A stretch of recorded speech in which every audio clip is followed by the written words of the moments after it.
मैं डॉक्टर शेरी खन्ना आज आपके साथ बात करूंगी कुछ सिंपल से मसाले के बारे में जो एक्चुअली अब साइंस ने डिस्कवर किया है और हमें पता चला है कि उसके क्या क्या फायदे हैं। और हमारे जो बुजुर्ग कहते थे कि इसको रोज लेना चाहिए, उसे कैसे लेना चाहिए और कितना लेना चाहिए। हम बात कर रहे हैं हल्दी की। हल्दी यानी कि टर्मरिक। अब हल्दी जो है वो अदरक जैसी एक प्लांट का टाइप है और एक वैरायटी है जिसको हम बचपन से खाते आ रहे हैं। इसके बहुत सारे बेनिफिट्स हैं। क्या क्या चीजें करने से इसके बेनिफिट्स और हो सकते हैं, ये हम आज समझेंगे। अब टर्मरिक जिसका एक्चुअली पोटेंट कंपाउंड है कर्क्यूमिन। कर्क्यूमिन जो है उसके बहुत सारे फायदे हैं, जैसे कि वो एक एंटीऑक्सीडेंट है।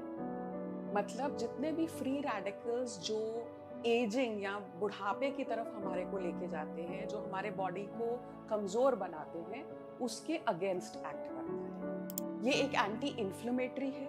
इसका मतलब जितने भी जोड़ों के दर्द या जितनी भी दर्दें हैं उनको ये ठीक करता है। इसके अंदर एक क्षमता है, हमारे ब्रेन में एक केमिकल होता है BDNF, brain derived neurotrophic factor, उसको बढ़ाने की। अब उसके कारण होता क्या है कि जो एज रिलेटेड डिमेंशिया है, मेमोरी लॉस होता है, अल्जाइमर्स होता है, इन सब चीजों में जो एमिलॉइड प्लैग्स बनते हैं वो प्लैग्स को तोड़ता है। तो बेसिकली हमारे ब्रेन के फंक्शन को ये इम्प्रूव करता है। जो बुढ़ापे में हमें मेमोरी लॉस हो जाता है, भूलने की तकलीफ हो जाती है, उससे मदद करता है। एंटी इन्फ्लेमेटरी होने के कारण ये मोटापे में भी हमारे को मदद करता है। हमारी इम्यूनिटी बढ़ाता है, तो हमको जो जुकाम खांसी अक्सर होते रहता है उससे बचा के रखता है। अब दो तीन चीजें हैं कि ये अब्सॉर्ब कैसे होता है बॉडी में, ये समझने की जरूरत है। तो आमतौर पे टर्मरिक या कर्क्यूमिन जो उसका एक्चुअल एक्टिव पोटेंट फॉर्म है वो 3% ही अब्सॉर्ब हो पाता है। पर जैसे कि हमारे आयुर्वेद में लिखा भी हुआ है कि इसकी अब्सॉर्प्शन 300% काली मिर्च जो होती है, ब्लैक पेपर, उसके साथ खाने से बढ़ती है। सो हल्दी जब भी लें तो वो काली मिर्च के साथ लेनी है। दूसरी बात यह है कि कितना खाना है, क्योंकि जो हम मसाले डालते हैं सब्जी में वो तो पिंच भर का डालते हैं, उससे कुछ बहुत ज्यादा फर्क नहीं पड़ने वाला, बॉडी ना तो अब्सॉर्ब करने वाली।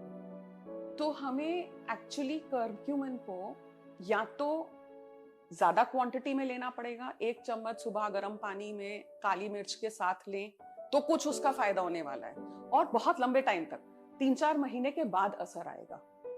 अब ये सोचना शुरू करें कि आज पिया है हफ्ते में सब ठीक हो जाएगा, ऐसा नहीं होता है। दूसरा, जो सप्लीमेंट्स आते हैं वो आते हैं 500 mg से 250 mg तक के उसमें, तो उनको जब लेना शुरू करेंगे तो उनमें कॉन्सेंट्रेटेड फॉर्म कर्क्यूमिन का होता है, तो सप्लीमेंट फॉर्म में। तीसरा, और रोजमर्रा के अपने डाइट के अंदर हम हल्दी को ऐड ऑन कर सकते हैं। जैसे उसकी सबसे पहले तो हम लोग हल्दी दूध पीते ही पीते हैं जब चोट लगती है, जब हम बीमार होते हैं, जब आर्थराइटिस, जॉइंट पेन्स होते हैं, जोड़ों की दर्दें होती हैं, हम पीते ही हैं, तो उसको पीना चाहिए, वो अच्छा होता है। उसके अलावा हम स्मूदीज में ले सकते हैं, बट जब भी ले काली मिर्च के साथ कॉम्बिनेशन में ले, ताकि वो कम से कम अब्सॉर्ब हो। जब लें तो कुछ खाने के साथ लें, खाली पेट ना लें तो बेटर है, बिकॉज फिर वो कई बारी आपके डाइजेस्टिव सिस्टम को भी इरिटेट करता है। क्या हल्दी खाने से हम पतले हो सकते हैं या हमारा मोटापा कम हो सकता है? डायरेक्टली तो नहीं, बट इनडायरेक्टली हाँ, क्योंकि हल्दी एक एंटी इन्फ्लेमेटरी है और मोटापा एक क्रॉनिक इन्फ्लेमेशन के कारण होता है। सो ये दोनों चीजों को जब हम जोड़ते हैं तो हाँ, हो सकता है कि हल्दी लेने से आपका मोटापा कम हो। इसलिए भी कम होगा क्योंकि वो आपके मेटाबॉलिज्म को इंक्रीज करेगा, आपके पाचन शक्ति को इंक्रीज करेगा, आपके बॉडी के बेसिक मेटाबॉलिक रेट को बढ़ाएगा। तो इसके कारण हो सकता है कि आप हल्दी लें तो आपका मोटापा थोड़ा कम हो सके। हमें हल्दी जो है एक मैजिक पोशन की तरह नहीं समझना है। कि भाई कोई ये बिल्कुल मैजिक हर्ब मिल गई है हमको और हम इसको खाएंगे और हम बिल्कुल सुपरमैन बन जाएंगे। ऐसा नहीं होता है। उस हर चीज के फायदे होते हैं, नुकसान भी होते हैं। सो इसको थोड़ा थोड़ा अपने डाइट में इंक्रीज करें, रोज थोड़ा लेना शुरू करें। कुछ टाइम के बाद आपको दिखने लग जाएंगे इसके फायदे। Thank you very much for watching the video. अगर आपके पास कोई और क्वेश्चंस हो, कोई कमेंट्स हो, तो हम डेफिनेटली आपको रिस्पॉन्ड करेंगे। आप नीचे कमेंट बॉक्स में लिख सकते हैं। अगर कोई और टॉपिक्स पे आप चाहें कि हम बात करें, तो हम आपका फीडबैक डेफिनेटली लेना चाहेंगे। And thank you so much.